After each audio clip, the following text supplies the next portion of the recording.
بسم الله السلام عليكم ورحمة الله وبركاته ودعاء ميديا برتان يوتيوب كور كل هاي xildhibaanada golaha guurtida jamhuuriyadda Soomaaliland oo shir gudoominayo gudoomiyaha golahaasi Salabaan Maxamuud Aadan waxay saaka xildhibaanadu anjadoodii 76aad ay kaga doodeen siyaasadda arrimaha gudaha iyo tadabada qodobku waa arrimaha dibadda iyo axwaasha la xiriirta arrimaha dibadda kulli hadii aynu waqti xaadirkan tira hadii aynu ku dabaqno ama aan ku dabaqo waxaan si kooban uga hadli lahaa anigoon ku sii fogaanay siyaasadda arrimaha dibadda haddaynu nahay Soomaaliland kaalinta waxa weey nagala gudboon khaasatan golaha guurtida iyo qiimeyn aynu ku sameeyno siyaasaddeena arrimaha dibadda kulli xukuumad baa jirta xukuumadda oo inoo qaabilsan oo fulintii ah oo waxa jirta wasaaradda arrimaha dibadda wasiirkii kulli sidaan jeclahay hore musharax buu noqday muddo waxa weey kulli beeshaasi wasiirku aanu ka howlgalay musharax buu noqday campaign buu galay doorashadu ku guuleystay xubin wuxuu noqday golaha wakiilada ah culus buu ahaa oo kulli khabiira muddo badan wasaaradda ka soo shaqeeyay muddadii u dhaxaysay xilligii campaignka iyo doorashooyinka ilaa intii u dhaxaysay hadda oo wasiir cusub imka loo magacaabay kulli halkaas steering waxa weey uu jilicsanaa ama ku xigeenku aasiya hayo waxana kulli waxa weey aan uga faa'iideysanayaa fursaddan hadalkayga hadii boos xil waxa weey in wasiir hayo oo meesha baneeyo ama uu dhinto ama uu safar u baxo ama uu hawl kala qabto in booskaas si degdeg ah loo buuxiyo system of governance ama good governance ku jira marka madaxweynuhu boos noocaas oo kala waa inuu markaaba buuxiyo meelo badan baa jira oo laga bedelay cid oo banaan arrintaana kulli madaxweynayaashii hore ma ilahan jirin laakiin madaxweyne Muuse Biixi hawluhu way iska badan yihiin boosaska noocaas inuu waxa way ku degdego way dawladnimada waxay tahay waxa way shaqaalaha loo shaqeynayo company leh boos kamid ah haduu soo banaanaado waxa way shaqada dayacmasa marka taas waa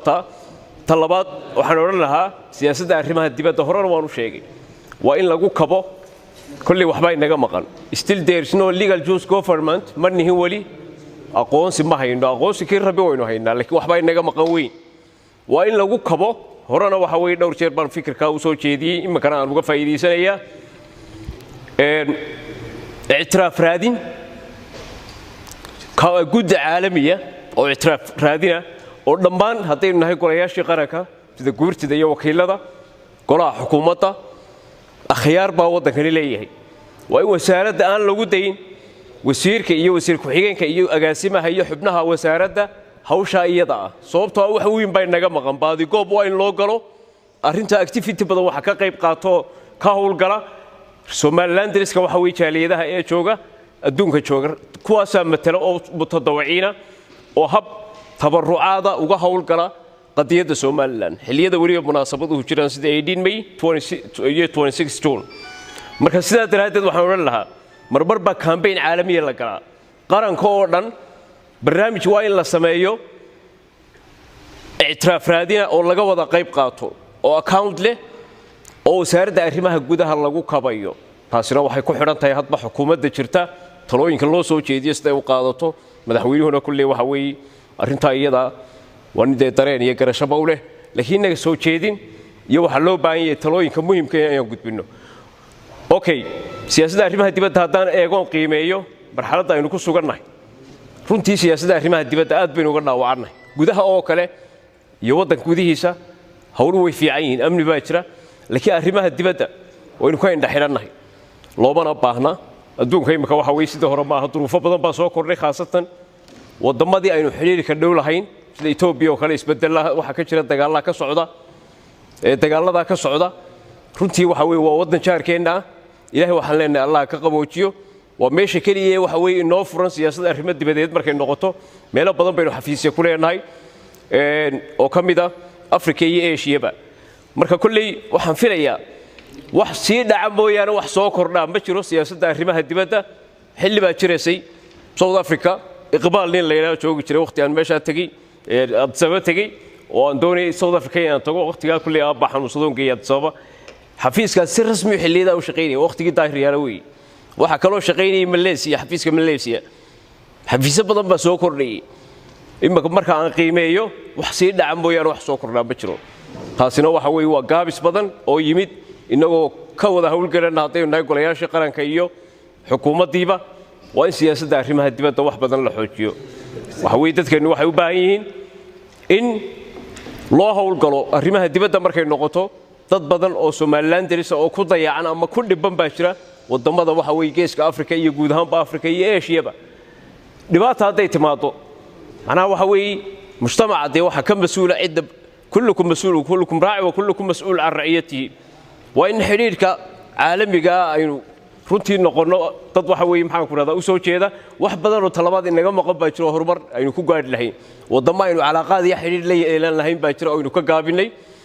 yaa inoo diiday Turkiga inaan xiriir la yeelano oo la inooga horeeyay dad badan baa markay Turkiga oo kale la soo qaado waxay moodaan cadow inagu yihiin bay yiraahdaan walla yaaba inagaan xiriir la yeelan inaga ma xigaan Soomaaliya laba isteedo jaaray inoo walaala waliba inaga taariikh ahaan uga xeel dheer Turkiga markay noqoto laakiin waan inaga waxba inaga xiran xiriirkii baynaan samayn marka Ismaaniyiintii la soo qaato ama jihaadkii Axmed Gurey ku jiray South Soomaaliya iyo East Africa da kaliya shaqo kuma ilahayn misayl illa halkaas isku xidhnaa marka inagu yeynaan taariikhdeena duuga yeynaa dabool saari waxaynu nahay waynaanu adduunka geynaa kulli waxaan u malaynayaa mala xagga westernka iyo waxa weeye reer Yurub iyo reer galbeedka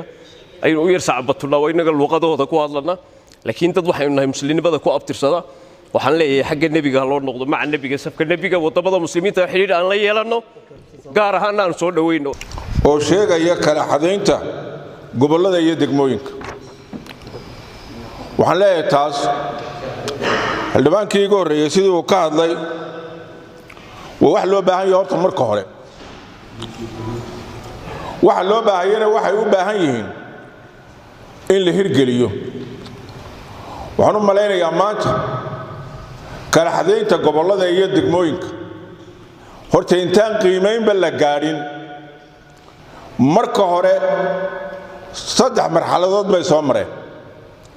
waqtigii ingiriiska meel bay taagnaayeen xilligii 60kii na meel bay taagnaayeen dawladii sibilka ay jireen tii afweynana degmooyin badan intay magacado maanta gobolaa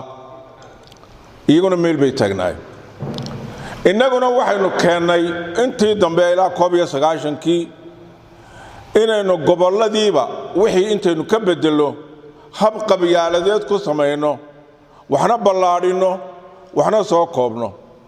afarta marxaladood bi soo gaadhnay kala xadeynta dalka marka waxa loo baahan yahay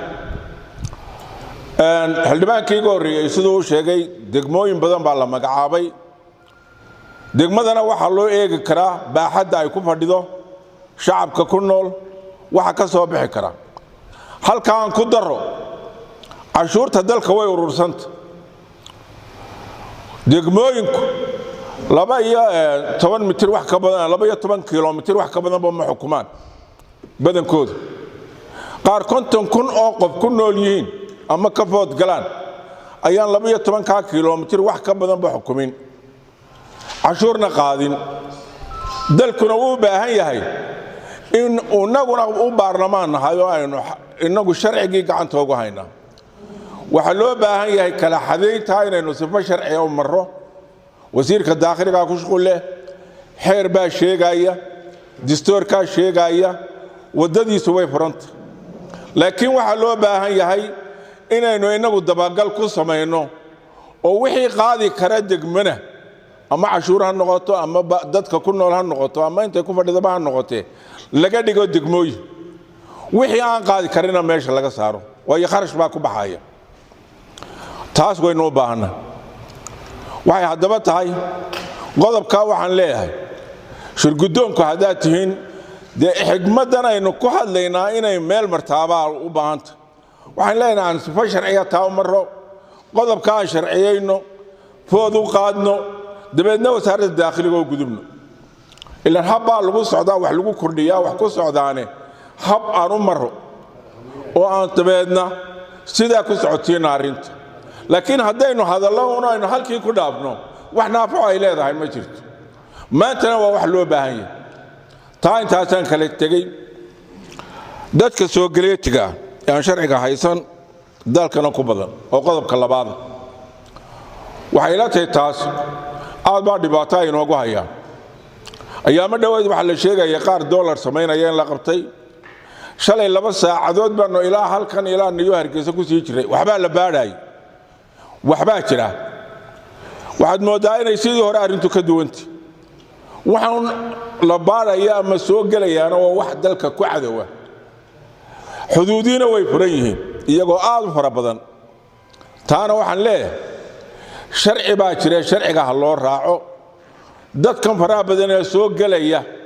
waynu iska celin jiray dib bay u soo noqon jireen waxay la tahay taa la adkeeyo dhibaato badan bay nagu hayaan dhaqaalihiina yar inagoo shaqadii aynu haynay ay yar tahay wax alla wixii shaqo hoosaadkii oo dhan iyaga qaatay dadkan soo galowtigi dadkiinana dad baynu shaqadu doonaynay inaynu kubcidno doonaynay waxay la tahay taana kafiirsigeed iyo wax ka qabashadeeda ay leedahay والسلام عليكم ورحمة الله وبركاته. أنا وحنا بجعلان لها إلا صهر مريء كان بتقليه ده يارن كاكو سابسن وهاي ننحل لبانة حليل وجود لي عندنا لما هيو عيدا كنا سيدو دي بحبدي وطوريان مركب قفك ضدك صاد ده عرنتي وحين نقطي إن قفك مركي لديره وضدك أي فوججنان أما صوبحان إن هذا حبد لجلد دالي حالته عيد ضدك يودن بحبد لجلد دالي وحبال التوين لها أما دتك حب قريه ده الله فصح عايز كده عيان وحن فضرة ده مربع أن لهلين أما الدولة ده ماشي جوك تعيدا كالسومال لأنه ده هالكاس جوجاي وحقق بتعرق أنا وأرك كان ماني والبماشي عيدا كوكو بدنا اللي قد لي دتك وهذا نضر حلي ما ننسيحن اللي بنا نقول هاي دول كاس ده هو خلط إن ماشي نبت قال يدرك كجرت عيدا نميل لقى مرة لواي أيان در إنه متعب وين قريه هيجي توري ده إنه الله فصحه قبل كاس ما دام الدولة دي أنا قبلني وحي واحد لي سأنو سجد إنه واحد دتك دليل. أنا كنت شنو قضب كي كوبات قضب سياسة جودها يدي بدويان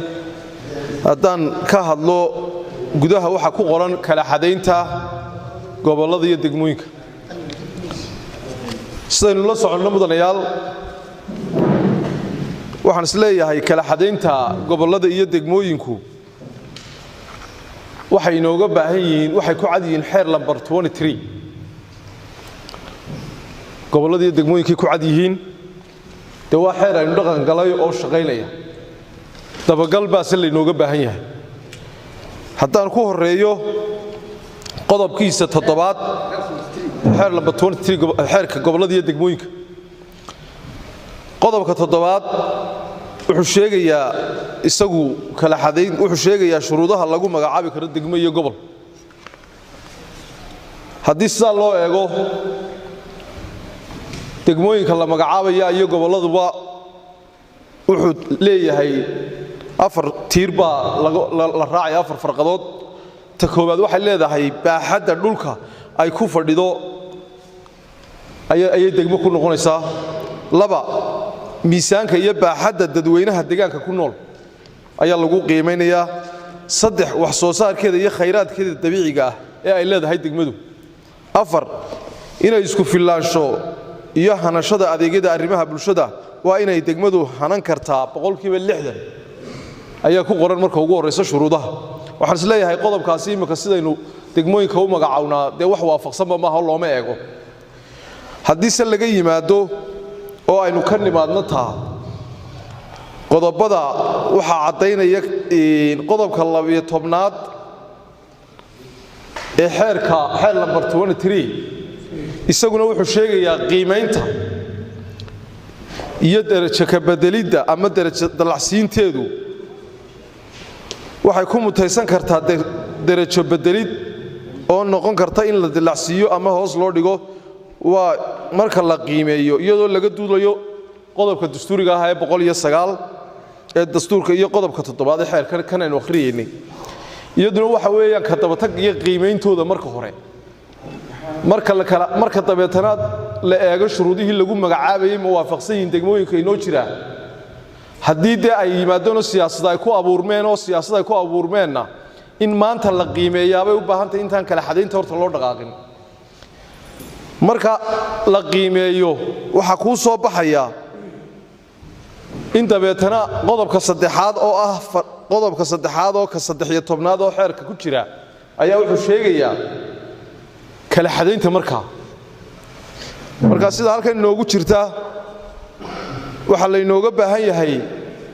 inaynu xeerkii laga shaqaysiiyo xeerkan markii aynu wax ka bedelkiya kaabista ku sameynay waxa waajib ku ah wasaaradda daakhiliga inay 2 sanadood gudahood ku qiimayso degmooyinka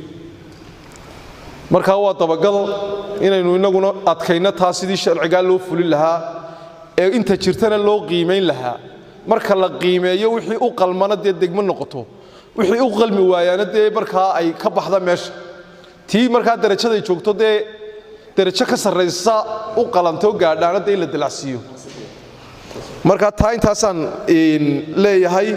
marka waa dabagal iyo sidii xeerkaa loo fulin lahaa كل واجبات كيسونا ساعات على النقاشين يقولها لبضة قلوا قلادان بالله كسو تشيدين توح عليه وجودي بالله صار يا سوقي بيسا مركز وزارة الداخلية قاله وحلو لنا إن جودي دي يدنا مقعود سوقي بيت السمين يسي وزارة الربا جدود تبعتنا قلياشنا الصحيان تبعتنا سهر قرنا قيمين تدي درجة العدة دي تشنتو دبا إن ينتصم إنه sidoo kale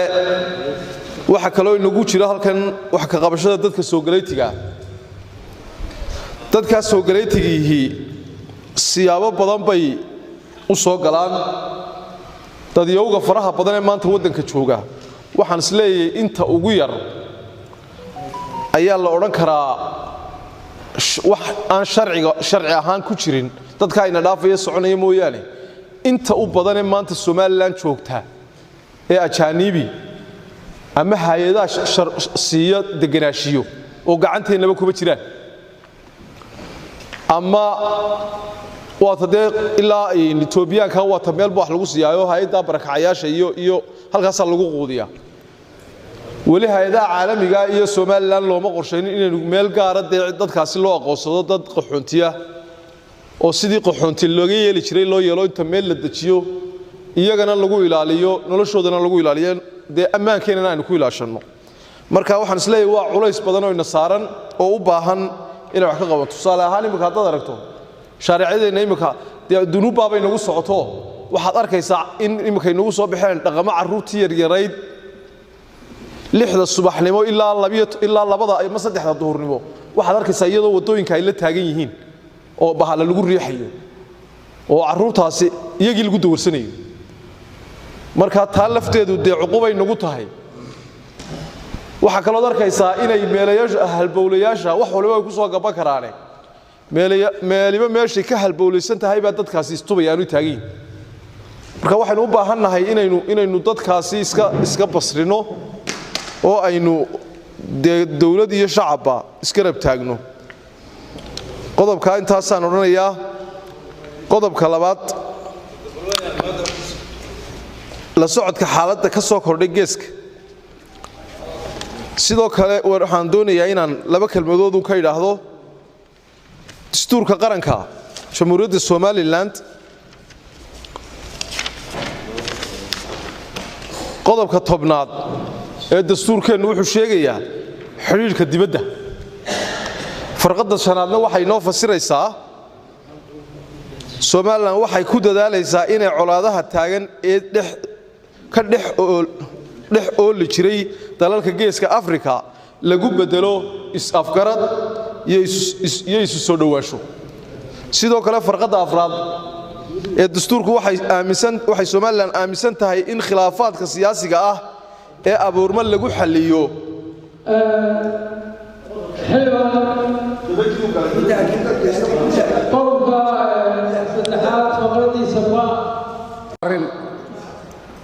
arrinkiisu wuxuu maraya waddanku fawdo maraya arrinka dadka soo galeytiga waddanku fawdo ayuu ku jiraa dadkii waddanka ku noolaan leeg ama la odhan karo way ka badan yihiinba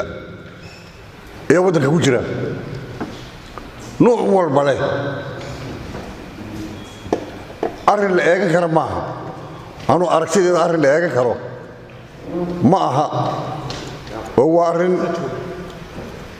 يعني واحد كيس دافي وي وان ايغن كرين نوع والبا كسو بخايا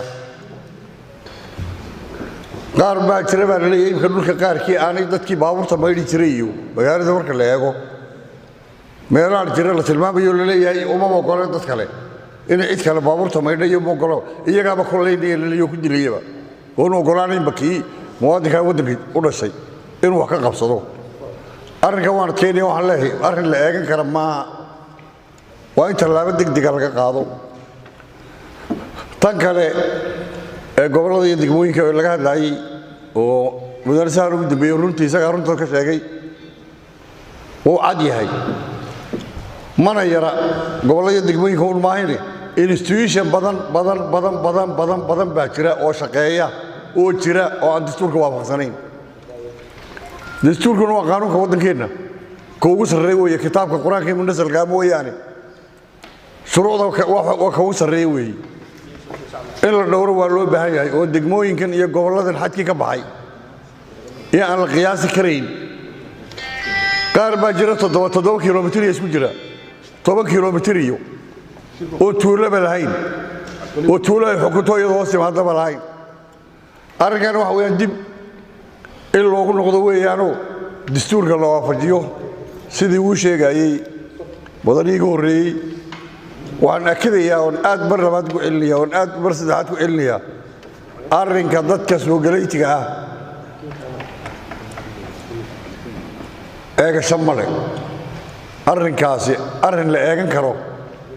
xaqiiqda runtaa marka laga hadlayo maaha xadkiisii buu ka gudbay dadkii bay ka badanayaanba sida awgeed waxaan ku soo koobayaa arrinka xukuumaddu waa inay tallaabo degdeg ah yaan taraha ku soo jeedinaya in tallaabo degdega laga qaado oo arrinkan arrin la eegan karo oo sidan lagu eegi karo nadaafad ahaan nolol ahaan nabadgelyo ahaan nuucnaba maaha sidaa awgeed waxaan soo jeedin lahaa in arrinkaa tallaabo degdega laga qaado arrimaha gudaha farqadiisa koowaad ee kala xadaynta gobollada iyo degmooyinka runtii xeer 23na wuu jiraa qodobka 109aad ee dastuurkuna wuu sidan buu u cadaynayaa qodobka 109 ee dastuurka qarankuna waxa uu leeyahay qaab dhismeedka dalka wuxuu ka kooban yahay gobollo gobollo kastaana wuxuu u qaybsanaa degmooyin ayuu qaybsamaa dhismaha gobollada iyo degmooyinka iyo xuduudahooda iyo darajadoodana xeer baa tilmaamaya xeerarka tilmaamaya waa ka mid xeer 23 baaragraafka saddexaad wax ka bedelka tirada gobollada iyo degmooyinka iyo xuduudahooda degmooyinka iyo xuduudahooda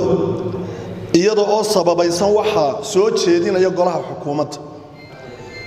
xukuumadda ayaa soo jeedinaya waxaana ogolaanaya labada gole baarlamaanka golaha guurtida iyo golaha wakiilada sidaas bay hortu processka loo marayo kala xadayntu xeerka iyo qodobka dastuurka ee 109 ayaa sidaa u cadeeyay marka waxaan sugnaa waxa weeye inta ay xukuumaddu keenayso qaabkay iyadu u soo kala xadaysay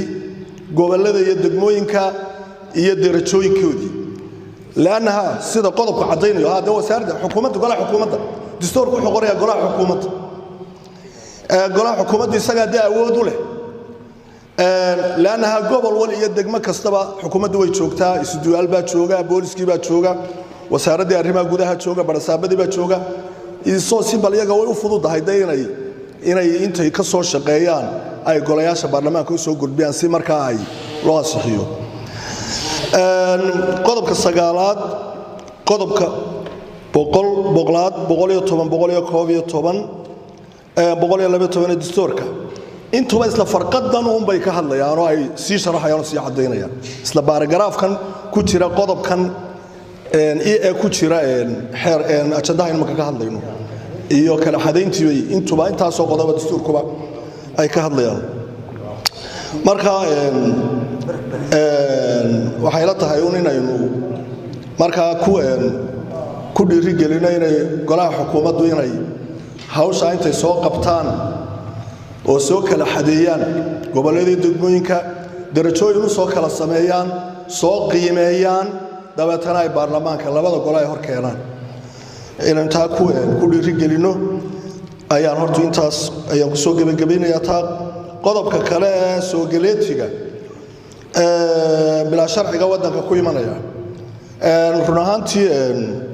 dee innagunbaa waxaynu noqonaynaa waddan dee dalkiisi isagu ilaashan kari waayey markaad adnagu aynu qof innaga inaga mid markuu waddanka dibadda uga baxayo intuu iska tago dee dal iskama galo laakiin sharci baynu ku gallaa caalamka oo dhammina waa sidaa daraaddeed dee waa inaynu ilaashannaa innagu xuduudaheenna iyo dadka soo gelaya waxay sababta ay ku imanayaan waa inuu ilaashannaa qodobka kale ee mudanaasha ugu horreyn ay ka dhawaajiyeen ee dawarsigu shuruucda Somaliland waa ku xaaran marka inuu xeerarkan inuu dabaqnaa baa muhiim ah xeerarka Somaliland dawarsiga way mamnuucayaan gaar ahaan waliba xeerka ciqaabta guud ciqaabna uu saarayo qofka dawarsanaya maxkamadda la geenayaa xabsi buu gelayaa waana inaynu dabaqnaa oo aynu ku dhaqannaa xeerarkeenu kale intaas maray inaga filanba akhriya xeerka ciqaabta guud ee Somaliland waxa weeyaan dawarsigu waa mamnuuc waana xaaraan qofka lagu qabto isagoo dawarsanaya waa qof sharci darro ku jira waana la qabanayaa waxa la geenayaa maxkamadda la horgeynaya haddana waxa lagu soo koobay laba qodob oo kaliya waxay fiicnaan lahayd inuu magacaasi ka turjumo iyo waxa ku hoos yaalla soo dhaafiya taas soo dhaaf labadan arrimood laga hadlayaa kala xadeynta degmooyinka gobolada iyo soo gareeyta dadka aasee loo tacaalayo labaduba waa laba arrimood oo fulineed degmooyinka kala xadeentooda waxaa sharci bay leedahay ee cidii laga xisaabtamo mas'uulka ka ahayd inay kala xadayso soo gareeytugana dee hay'adaha qaabilsan qofkii sharciga iyo deganaanshalayna waxa weeyaan qof sharci ah kii aan lahaynina waa qof sharci darro ah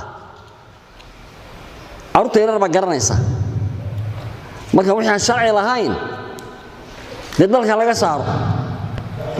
kii sharcina hal uu ixtiraam hal uu ilaaliyo والسلام عليكم ورحمة الله. laga hadlayaa qodobka ta oo ah dibadda waa saddex farqadood weeyaan waa la socodka xaaladaha ka soo kordhay geeska Afrika iyo isku xidhka safaaradaha iyo qurba joogga dalka dardargelinta meel marinta sidii dalkan uu heli lahaa ictiraaf raadin la socodka xaaladaha hadan ku horeeyo ee ka soo kordhay geeska Afrika waxaynu u baahannahay kulay maxay farqadaas inaga in qosaysaa waxa weeye geeska Afrika maanta xaalado fara badan baa ka soo kordhay oo aad u qadar oo waliba inaga nagu dhow sida Ethiopia kale gobolka City ay matalay Soomaaliya ku dagaalamayso iyo Canfartu aad buu inaga nagu soo dhawaaday waxa jirta in ay xataa imka ay soo galeen wadankeena foojaristayaal ma wayna lahaan jirin foojaristayaal laakiin dibadda in laga soo duulay oo ina soo galaan habeenadeed oo taabanaysa in niman shisheeyaal la qabtay oo sitay qalabkii maxay wax fooji kareynayay marka xaaladaas waxay u baahan tahay waa hambaleenaya xaaladaas warbixintaasi way guddoomiyeen warbixintaasi waxay u baahan tahay la socodkaasi wuxuu u baahan yahay inaynu helno war toddobaadla golaha guurtii inuu helo oo aynu la socdo inagoo ah hay'adda u sareysa nabadgelyada waa inaynu helnaa war joogtaa si aynu uga diyaargarowno intaasaan ku soo koobaya farqada labaad ee isku xidhka safaaradaha iyo qurba joogga dalka iyo dardargelintani way isku imanayaan labadan way isku imanayaan waxa weeye isku xidhka safaaradaha iyo qurba joogga dalku wuxuu u baahan yahay shaqo badan inkastoo waxaan leenahay guddida wasaaradda arrimaha dibadda ayaynu leenahay taas ayaa loo xil saari doonaa isku xidhka gobolada maxay safaaradaha iyo qurba joogga dalka ama ha dhoofan ama joogaan iyaga indho ayaynu xil saari doontaa degdeg dardargelinta iyo meelmarinta sidii dalkan uu heli lahaa ictiraaf wasaaradda arrimaha dibadda ayay taasi aad u qusaysaa baan leeyahay iyadoo waxaan dhiirigelin unba laynooga baahan yahay inaynu dhiirigelinno iyadoo intaasaan ku dhaafay asalaamu calaykum waraxmatullaahi cumar cali ducaale cumar shabaash telefishinka bulsho magaalada hargeysa أعوذ بالله من الشيطان الرجيم بسم الله الرحمن الرحيم كافها يا عين صاد ذكر رحمة ربك عبده زكريا إذ نادى ربه نداء خفيا قال رب إني وهن العظم مني واشتعل الرأس شيبا ولم أكن بدعائك رب شقيا وإني خفت الموالي من ورائي وكانت امرأتي عاقرا فهب لي من لدنك وليا يرثني ويرث من آل يعقوب واجعله رب رضيا يا زكريا إنا نبشرك بغلام اسمه يحيى لم نجعل له من قبل سميا قال رب أنى يكون لي غلام وكانت امرأتي عاقرا وقد بلغت من الكبر عتيا قال كذلك قال ربك هو علي هين وقد خلقتك من قبل ولم تك شيئا قال رب اجعل لي آية قال آيتك ألا تكلم الناس 3 ليال سويا فخرج على قومه من المحراب فأوحى إليهم أن سبحوا بكرة وعشيا يا يحيى خذ الكتاب بقوة وآتيناه الحكم صبيا وحنانا من لدنا وزكاة وكان تقيا وبرا بوالديه ولم يكن جبارا عصيا وسلام عليه يوم ولد ويوم يموت ويوم يبعث حيا واذكر في الكتاب مريم إذ انتبذت من أهلها مكانا شرقيا فاتخذت من دونهم حجابا فأرسلنا إليها روحنا فتمثل لها بشرا سويا قالت إني أعوذ بالرحمن منك إن كنت تقيا قال إنما أنا رسول ربك لأهب لك غلاما زكيا قالت أنى يكون لي غلام ولم يمسسني بشر ولم أك بغيا قال